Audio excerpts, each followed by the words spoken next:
Tema absolutamente profundo y potente. Y cuando hablo de creencias no hablo sencillamente de ideas, de cosas que se me pasan por la cabeza y que mañana se van. Hablo de cosas que vivo como certezas a nivel inconsciente, no me las cuestiono, son así. ¿Para qué voy a darle vueltas a algo que es así?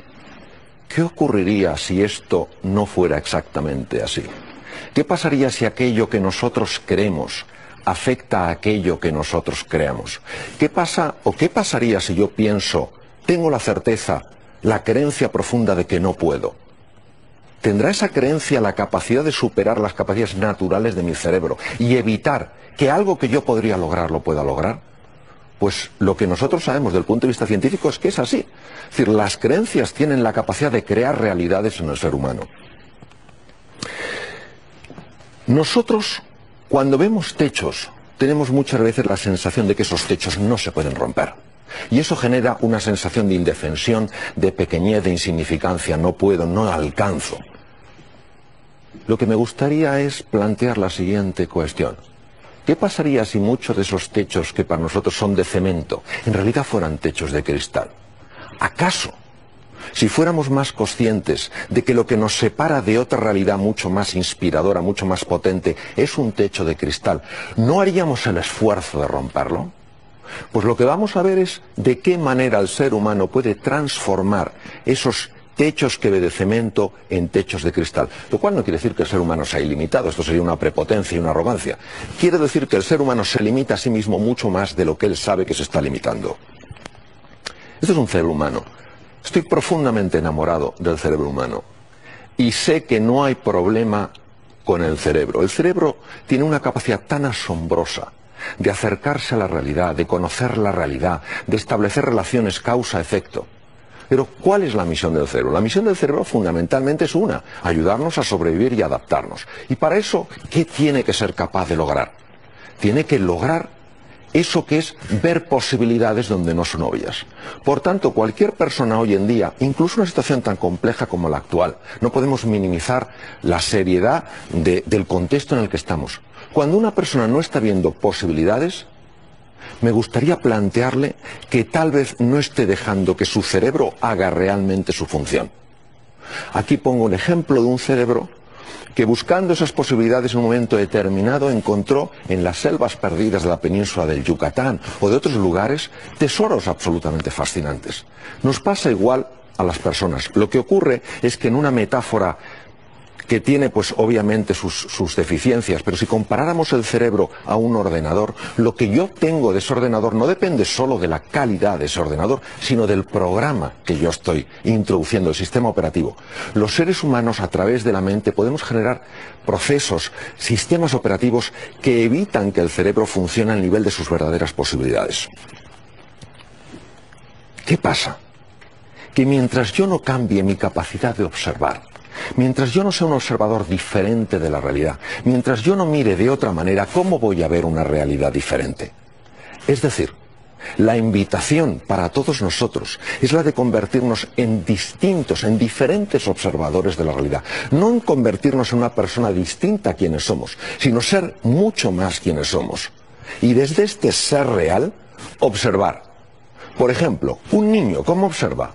Un niño observa con una mirada interesada, con una mirada curiosa, con una mirada fascinada. ¿Qué hace el adulto? El adulto deja la cara puesta y se lleva la cabeza a otro sitio. Y se pone a pensar en lo que tenía que haber hecho ayer, lo que tendrá que hacer mañana. Ser observador distinto en la realidad es la posibilidad que todo ser humano tiene para encontrar oportunidades en espacios donde normalmente no las ve. Y esta transformación en el observador implica conocer un aspecto fundamental de la mente. Cuando el profesor Roger Sperry, norteamericano, ganó el premio Nobel de Medicina y Fisiología, lo hizo porque hizo un descubrimiento espectacular. Se dio cuenta que nosotros no solo tenemos una mente. Claro, yo cuando camino, cuando pienso, cuando sueño, cuando escucho música, cuando hablo con alguien, tengo la sensación de que esa es la única mente que está operando. Sperry se dio cuenta de que tenemos dos mentes diferentes, que en principio idealmente tendrían que colaborar juntas para ayudarnos a ver esas posibilidades que nos permiten adaptarnos a un mundo nuevo. ¿Y si eso no fuera así? ¿Y si por algunas razones esas dos mentes, lejos de colaborar, muchas veces combatieran en un plano oculto del que yo no me estoy dando cuenta? El primero que se dio cuenta a un nivel profundo y a un nivel científico fue Sigmund Freud. Observando a Charcot en París, vio ciertas cosas absolutamente revolucionarias. Se dio cuenta de que había un plano en la mente que los propios médicos, los psicólogos, los psiquiatras, pues desconocían. Y empezó a acercarse a ese plano para ver qué sucedía. Una de las cosas que sí me gustaría traer del pensamiento de Sigmund Freud es esta frase: los seres humanos no somos conscientes de lo contradictorios que somos con nosotros mismos. Hay veces que yo quiero avanzar hacia un sitio y digo, si es que no puedo, si es que no puedo, si es que algo me lo impide. Y no me doy cuenta que soy yo mismo el que estoy limitando mi propio movimiento, porque no tengo esa perspectiva para darme cuenta de eso. De una forma sencilla voy a explicar cómo funciona la interrelación o la interacción entre mente consciente y la mente inconsciente. La mente consciente es aquello, obviamente, de lo que yo me estoy dando cuenta. Es un sistema de información muy complejo. Me estoy dando cuenta que estoy aquí, me estoy dando cuenta que es de noche, me estoy dando cuenta que hay una pantalla.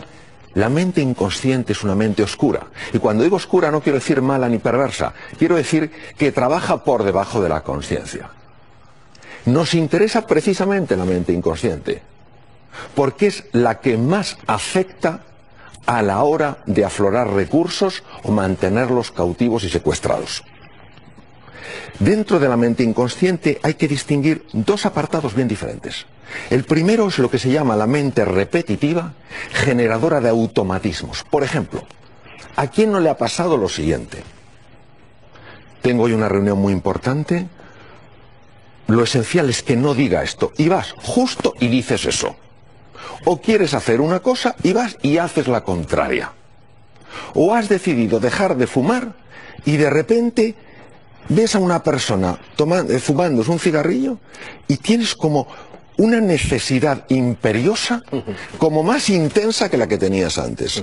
Esta es la mente repetitiva generadora de automatismos que nos limitan. Sin embargo, hay una parte más profunda, emergente, intuitiva y transformadora del inconsciente. Y de esa es la que quiero hablar. Porque la primera, la de los automatismos, muchas veces lo que hace es anularnos. Nos secuestra, nos paraliza y nos esclaviza. Pero la otra parte, si consiguiéramos conectar con ella, nos ayudaría porque tiene un potencial absolutamente excepcional. ¿Cómo funciona esta parte que nos ayuda? Funciona con un sistema en paralelo, porque está muy ligada al hemisferio derecho del cerebro. ¿Qué es un sistema en paralelo?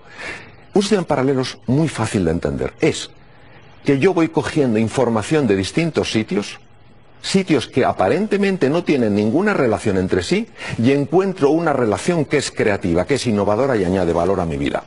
De 3 puntos, que el hemisferio izquierdo, la mente consciente, es incapaz de ver la relación, el hemisferio derecho ve la posibilidad de un triángulo.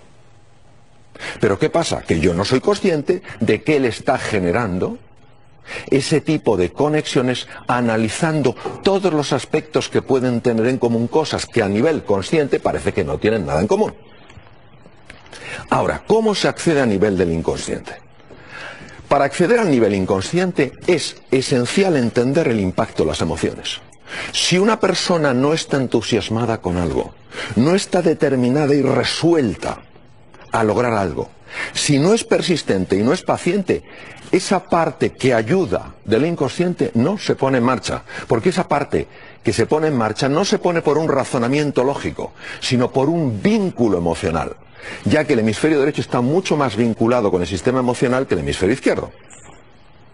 Entonces, ¿cuál es el proceso que nos ayuda a despegar? En esta metáfora tan preciosa de un animal pequeñito, vulnerable, como el gusano, que es incapaz de saltar de rama en rama y ve imposible la posibilidad de volar, si ese gusano comprendiera que esa posibilidad de volar es real, existe, y lo único que tiene que hacer es favorecer que se despliegue, entonces seguro que sí se ponía en ese proceso de entrenamiento al que le lleva la vida para que eso surja. Lo que sabemos es que son una serie de fases las que indican que se está conectando con el inconsciente. La primera es la fase de descubrimiento. ¿Qué es una fase de descubrimiento? Una fase de descubrimiento es muy sencilla de explicar. Es donde yo antes veía un muro, una pared de ladrillo sólido, es inaccesible para mí, yo no puedo, yo no valgo, yo no sirvo, no soy capaz, de repente se abre un mundo nuevo. Me doy cuenta de que sí que puedo. Me doy cuenta, sobre todo, de que hay algo más allá de ese muro que yo veía. ¿Qué pasa? Que cuando uno cambia un muro por este paisaje tan extraordinario, se da cuenta de que se ha abierto un nuevo mundo. ¿Y qué pasa? Que este paisaje, esta visión, este horizonte, tiene la fuerza de inspirarme y decir, ven, ven, da un paso adelante. Y entonces se abren lo que yo llamo las fuerzas del corazón. El corazón, representado aquí en color rojo, está envuelto en 6 capas, porque en mi experiencia son 6 las fuerzas del corazón que se abren cuando alguien se siente inspirado por una nueva posibilidad. Y son estas. La primera es la pasión. Empiezas a sentir pasión por eso que quieres conocer con mayor profundidad. El coraje. ¿Por qué? Porque es un entorno incierto. Pasas de un muro a un mundo nuevo. El coraje ante la incertidumbre. El tercero, el compromiso. Ahora, quiero marcar una diferencia entre implicación y compromiso, y lo voy a marcar con una pequeña metáfora, un plato de huevos fritos con bacon. La gallina está implicada, el cerdo está comprometido. Claro, el cerdo se deja la piel. ¿Qué pasa? Que el compromiso es que tú te levantas una vez más de las que te caes.